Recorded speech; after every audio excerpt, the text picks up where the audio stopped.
നാണമില്ലാത്തവനോട് പറഞ്ഞിട്ട് എന്താ കാര്യം? വീട്ടിലുള്ളവരോ കേട്ടാ, നാണമില്ലാത്തവനോട് പറഞ്ഞിട്ട് ഒരു റെയിൽവേ പറഞ്ഞോളൂ. ഹലോ ചേട്ടാ, ഞാൻ ഓട്ടോറിക്ഷയാണ് ബസ്സാണ്, നിനക്ക് എന്താ പ്രശ്നം? ഞാൻ നിക്കണ റെയിൽവേ സ്റ്റേഷനിലാ. അപ്പൊ അയാളോട് ചൂടാവണ ശരി നിങ്ങൾക്കില്ല. അയാളോട് ചൂടാവണ ശരി നിങ്ങൾക്ക് എന്താ? അപ്പൊ അത് പറയേണ്ട ആവശ്യമില്ലെന്ന്. അത് റെയിൽവേ പറഞ്ഞോളൂന്ന്. അപ്പൊ ഹലോ ചേട്ടാ, ചേട്ടനുണ്ടായിരുന്നില്ലേ പോലീസ് സ്റ്റേഷനിൽ? ഈസ്റ്റ് പോലീസ് സ്റ്റേഷൻ ചേട്ടൻ ഉണ്ടായിരുന്നില്ലേ? ഈസ്റ്റ് പോലീസ് സ്റ്റേഷൻ ചേട്ടൻ ഉണ്ടായിരുന്നില്ലേ? ചേട്ടൻ ഈസ്റ്റ് പോലീസ് സ്റ്റേഷൻ ഉണ്ടായിരുന്നില്ലേ? ചേട്ടൻ ഈസ്റ്റ് പോലീസ് സ്റ്റേഷൻ ഉണ്ടായിരുന്നില്ലേ?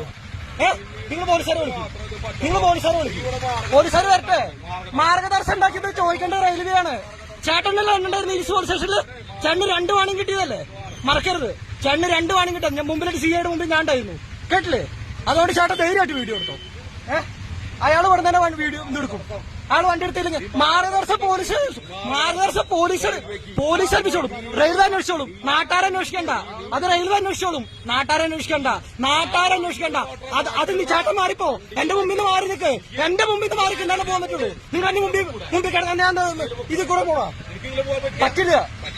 അവിടെ നിന്നോ. പിന്നെ ആ പേടി ഇവിടെ ആർക്കുമില്ല, കേട്ടില്ലേ?